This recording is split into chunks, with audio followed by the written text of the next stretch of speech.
Next question. What will be the change in voltage when the power and resistance of the circuit increases up to times? যখন পাওয়ার এবং resistance দ্বিগুণ করা হচ্ছে তাহলে ওই সার্কিটের ভোল্টেজের কি পরিবর্তন হবে? আমরা জানি যে পাওয়ার যদি পি হয়, ভোল্টেজ যদি ভি হয় এবং রেজিস্ট্যান্স যদি আর হয়, তাহলে P is equal to V square by R, বা V square is equal to P into R, V is equal to root over of P into R. আমি প্রথমে ধরে নিলাম যে পাওয়ার হচ্ছে P, voltage V, resistance R, তাহলে voltage V is equal to root over of P R. এখন power two times হচ্ছে when power and resistance R two Times,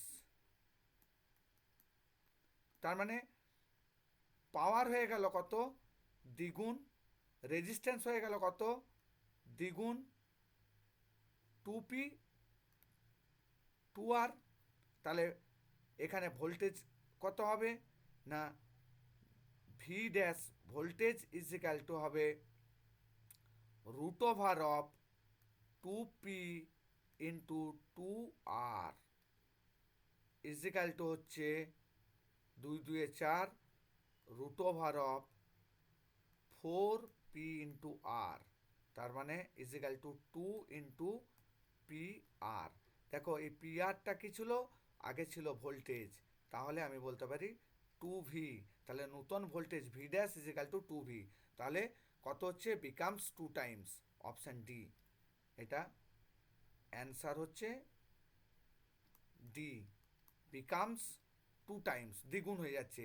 এই যে পাওয়ার এবং রেজিস্ট্যান্সকে দ্বিগুণ করলে ভোল্টেজটা হবে আগে যা ভোল্টেজ ছিল তার দ্বিগুণ করতে হবে, দ্বিগুণ হয়ে যাবে। Next question, name the energy carrying particles which is converted to electrical energy from solar energy in solar panel. তার মানে হচ্ছে সোলার প্যানেলে যে সোলার এনার্জিটা তৈরি হয় কোন পার্টিকেলটার জন্য।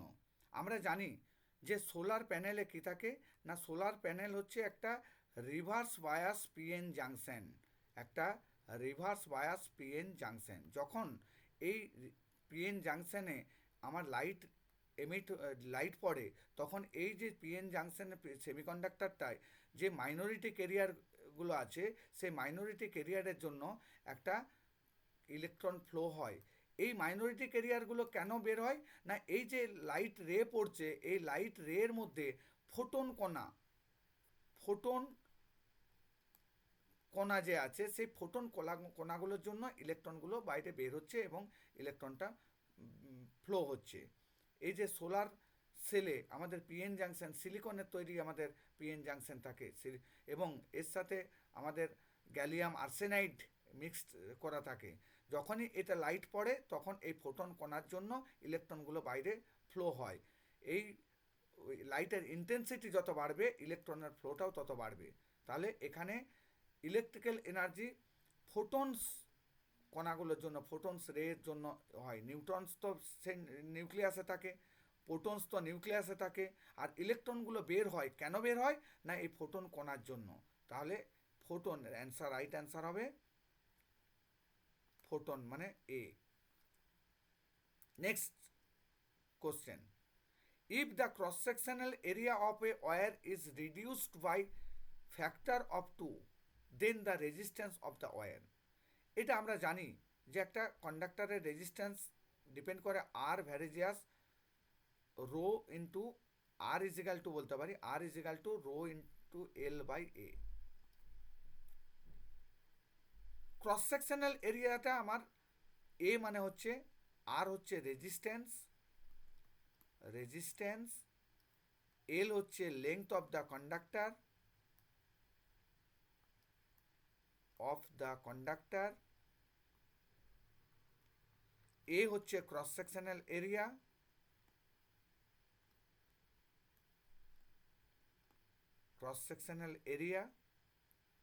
এবং রো হচ্ছে রেজিস্টিভিটি। তাহলে আমরা বলতে পারি যে ক্রস সেকশনাল এরিয়াকে রিডিউসড করা হচ্ছে বাই ফ্যাক্টর অফ 2। তার মানে now cross sectional area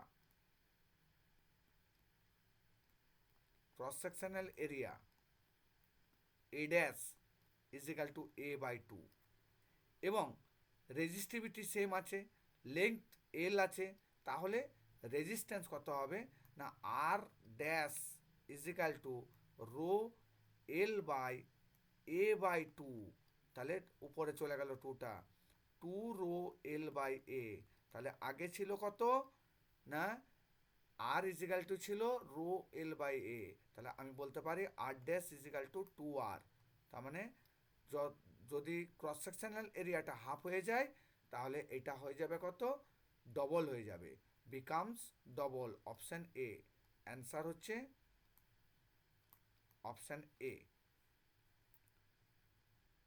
next question, write the current equation at the 3 nodes of the following circuit. এই যে একটা সার্কিট দেওয়া আছে, এই সার্কিটে 3টে নোড, দেখো এখানে একটা নোড, নোড 1, নোড 2, নোড 3, এই 3টে নোডে কারেন্টের যে ইকুয়েশন, সেই ইকুয়েশনটা এই এবিসিডির মধ্যে কোনটা ঠিক।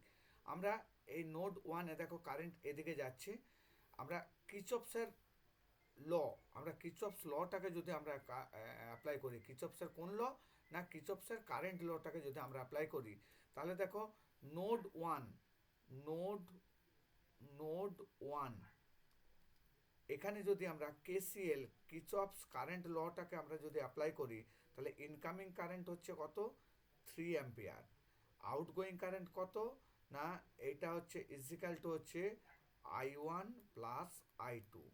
তাহলে আমরা লিখতে পারি যে I1 plus I2 minus 3 equal to 0।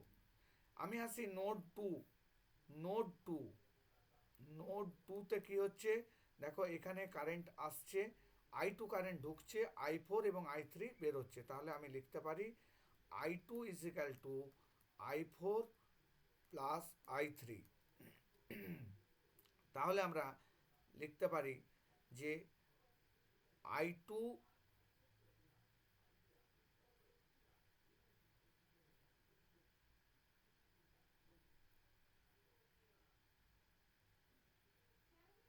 I2 minus I3 is equal to 4। আর নোড 3, নোড 3তে দেখো I4 কারেন্ট আসছে এবং I5 কারেন্ট ঢুকছে। তাহলে আমি বলতে পারি I4 plus 5 is equal two current বেরোচ্ছে সার্কিট থেকে I5, এই যে সার্কিট থেকে কারেন্ট বেরোচ্ছে I5। তাহলে আমি বলতে পারি যে I4 is equal two I5 minus 5। এইটা একটা নোড 3তে, নোড 2তে এবং এই কারেন্ট ইকুয়েশনটা আসছে নোড 1-এ। তাহলে রাইট অ্যান্সার কি আসছে, রাইট অ্যান্সার আসছে আমার সি। দেখো সিতে I1 plus I2 minus I3 is equal to 0, I2 minus I3 is equal to I4, I4 is equal to I5 minus 5। তাহলে রাইট অ্যান্সার সি।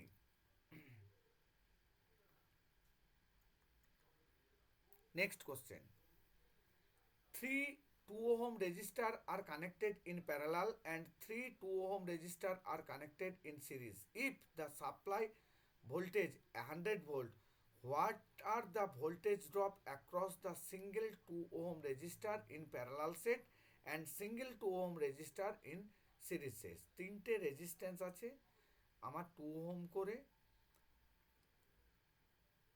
এগুলো সিরিজে যুক্ত আছে এবং আরও 3টে 2 ওহম করে রেজিস্ট্যান্স আমার প্যারালালে যুক্ত আছে। এই সার্কিটটাতে আমাদের সাপ্লাই ভোল্টেজ দেওয়া আছে কত 100 ভোল্ট। এই 100 ভোল্ট আমি সাপ্লাই দিলাম। এগুলো প্রত্যেকটাই 2 ওহম, 2 ওহম, 2 ওহম, এগুলো 2 ওহম করে প্রত্যেকটাই 2 ওহম। তাহলে সিরিজের টোটাল রেজিস্ট্যান্স, আমাকে সার্কিটের টোটাল রেজিস্ট্যান্স বের করতে হবে। তাহলে সিরিজের সার্কিটটার টোটাল রেজিস্ট্যান্স কত হবে 6 ওহম। আর এই প্যারালালগুলোতে রেজিস্ট্যান্স কী হবে আমরা জানি, কটা না এক একটার ভ্যালু হচ্ছে 2, তাহলে প্যারালালে হলে কি হয় না একটার রেজিস্ট্যান্স ডিভাইডেড বাই কটা আছে 3টে, 2/3, তার মানে এইটার ভ্যালু হচ্ছে 2/3 ওহম। তাহলে টোটাল রেজিস্ট্যান্স কত হলো না দুটো সিরিজ 6 প্লাস টোটাল রেজিস্ট্যান্স হলো 6 প্লাস 2/3 সমান হচ্ছে 318 20/3 20/3 ওহম। এখন অ্যাপ্লাইড ভোল্টেজ কত 100 ভোল্ট। তাহলে এখানে কারেন্ট কত ফ্লো হচ্ছে না কারেন্ট যাচ্ছে I is equal to V/R is equal to 100/20/3, মানে হচ্ছে 100/20 ইন্টু 3, 20×5 100, তার মানে 15 অ্যাম্পিয়ার। তাহলে 15 অ্যাম্পিয়ার কারেন্ট এর মধ্যে দিয়ে যাচ্ছে। এই 15 অ্যাম্পিয়ার কারেন্ট গেলে একটা এই সিরিজে যে আছে তার মধ্যে ভোল্টেজ ড্রপ কত হবে আই আই ইন্টু 2, তার মানে হচ্ছে 15 × 2 ইজিক্যাল টু 30 ভোল্ট। আর প্যারালালের একটার মধ্যে কত হবে ভোল্টেজ ড্রপ না প্যারালালের মধ্যে দেখো আমাদের কত আছে, এই যে প্যারালালের মধ্যে কারেন্ট আসছে এখানে 15 অ্যাম্পিয়ার এলো, 3 ভাগে ভাগ হয়ে যাচ্ছে, তার মানে এক একটাতে কত করে যাচ্ছে 5 অ্যাম্পিয়ার করে, প্রত্যেকটাতে 5 অ্যাম্পিয়ার করে যাচ্ছে। তাহলে একটা রেজিস্ট্যান্সে ভোল্টেজ ড্রপ কত হবে না I/R, মানে 5 × 2, তার মানে I মানে 5 × 2, তাহলে 5 × 2 ইজিক্যাল টু হচ্ছে 10 ভোল্ট। তাহলে প্যারালালে কত হচ্ছে 10 ভোল্ট আর সিরিজে কত হচ্ছে 30 ভোল্ট। এখানে কি বলেছে এটা ভালো করে দেখতে হবে, voltage drop across a single register in parallel, তাহলে প্যারালালে কত 10 ভোল্ট দেখো, আর 2 ওহম রেজিস্টার ইন সিরিজ সেটে কত 30 ভোল্ট, তাহলে রাইট অ্যান্সার হচ্ছে বি, প্যারালালে 10 ভোল্ট আর এখানে 30 ভোল্ট। তাহলে আমরা আজকে এই কোশ্চেনগুলোর অ্যান্সার করলাম, আশা করি তোমরা বুঝতে পেরেছো। নেক্সট আরও এই ধরনের কোশ্চেন নিয়ে আমরা পরপর ভিডিও করব এবং ইউটিউবে দেবো তোমাদের সুবিধার্থে। ওকে, থ্যাংক ইউ।